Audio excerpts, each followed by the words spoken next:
Okay, I'll throw it back at you. What does DNA tell us about race? I don't know. That it doesn't exist. That our skin tone isn't race. Race has something, has a history, and that history has taught us how to feel and think about certain things. So the racism we deal with, but actual race, black people are just people. Okay. With the same ambitions, with the same notions of God and evolution and light and darkness. Those things are the same, but racism is what separates them. And Okay. so they understood themselves through a wider lens than the people around them. Did they experience racism? Oh, yeah. When they struck oil, 1920. It grew, and by 1922, you started having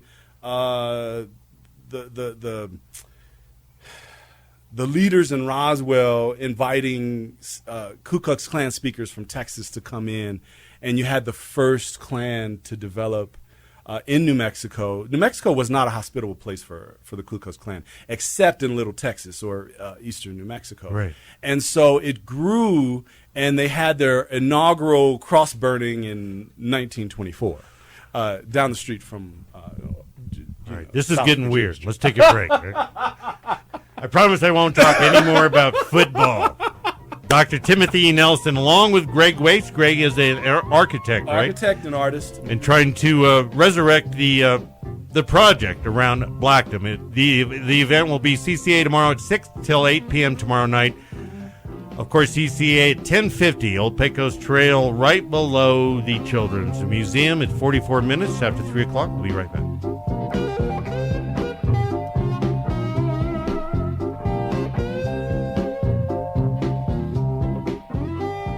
We'll be coming right back to the Richard Eads Show, the voice of Santa Fe, here on KTRC, Santa Fe's News Talk Leader.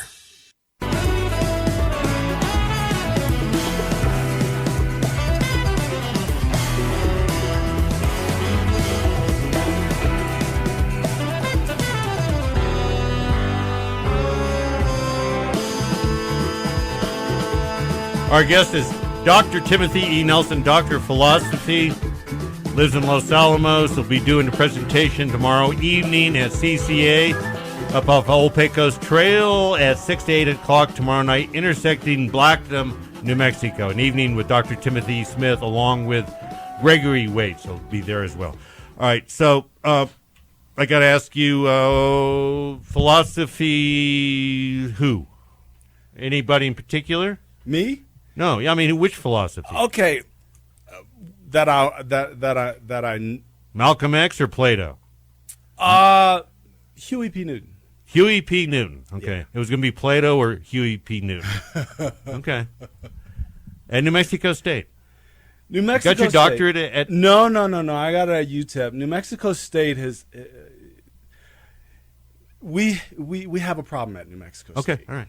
We'll leave it at that. UTEP, down the Yeah, road. UTEP. Down the road is where I got it. Okay. And it was the Battle of I-10. I also played against UTEP too, so it was kind Sure, of fun to absolutely. be in that little rivalry. Weird stadium. I said I wouldn't get back to football. Okay, We'll do that another day. another time. All right, so Blackdom, New Mexico, founded in 1903. 1903. Because you said a money-making proposition. You could make more money if you owned your own town.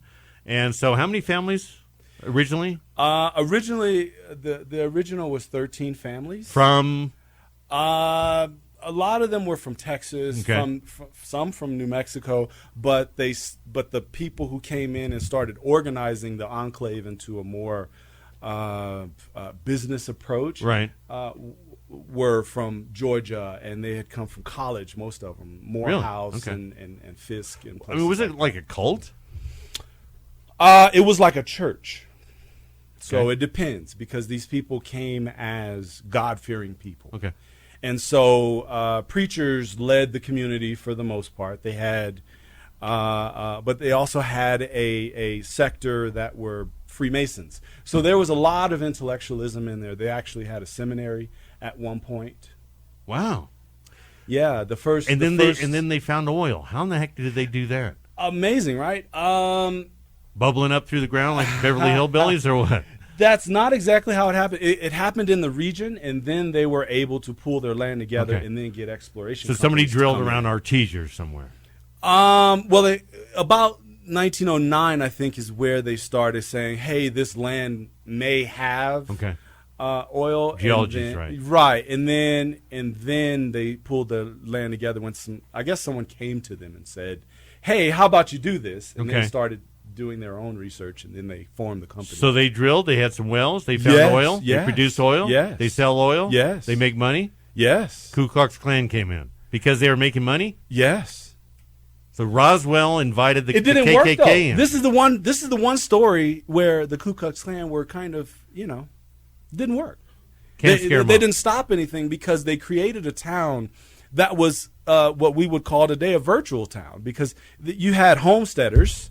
They would be on their homesteads. You had other people who made their money in towns like Roswell and Dexter, Right. but then they would pool their money together in Blackdom. They would buy from the store in Blackdom and circulate the capital within the municipality, and then go back out and be maids. So you would be a maid over there, but you'd come to Blackdom and you'd be a co-founder. You'd Right. be a board member. You get what I'm saying? Right. It just changes your status once you cross the border Sure. between Roswell and But we had our initial cross burning somewhere over there. 1924. Yes. Courtesy but of- here's the funny part. If you have a cross burning, it should be for a reason in front of somebody's house or in a neighborhood. There were no black neighborhoods. Everything was pretty much integrated when it comes to Roswell. So it didn't work as well. I'll give you an example. Again, the Boyer person that I told you about, his father came from Georgia, who started off as under the institution of slavery. He finally made it to Blackdom, died in Roswell, and in 1927, the morgue that handled him was headed by the head of the Ku Klux Klan in Roswell. So that's the irony of this thing, is that Right. it was too fluid for there to be a real divide between black and white. There was, Right. but it not like what you would see in the South. There were no other side of the tracks, Why is Blackdom not known in New Mexico history at all?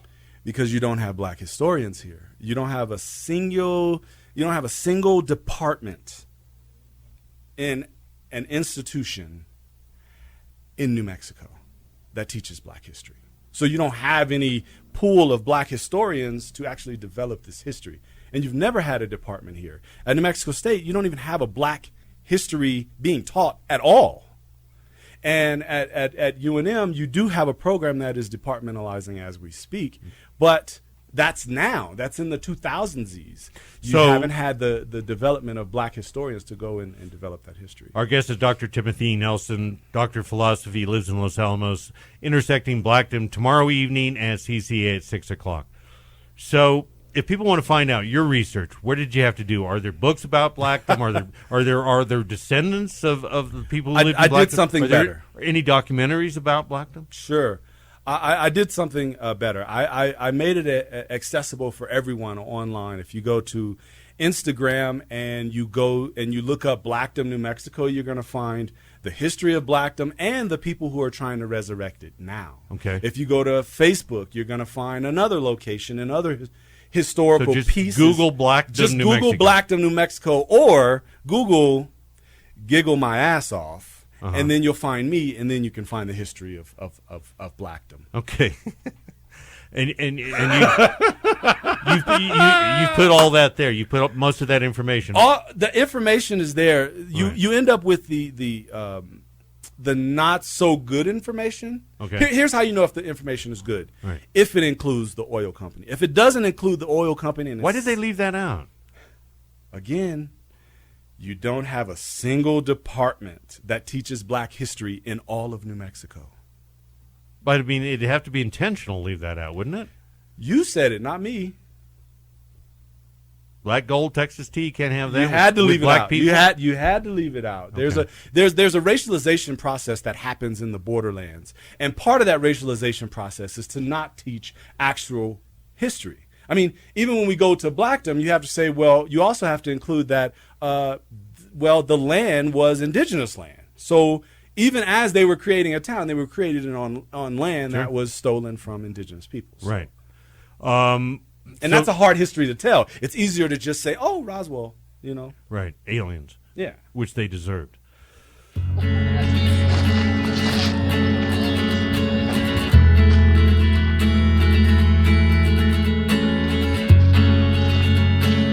Turn left to stay on Seaton Castle Trail.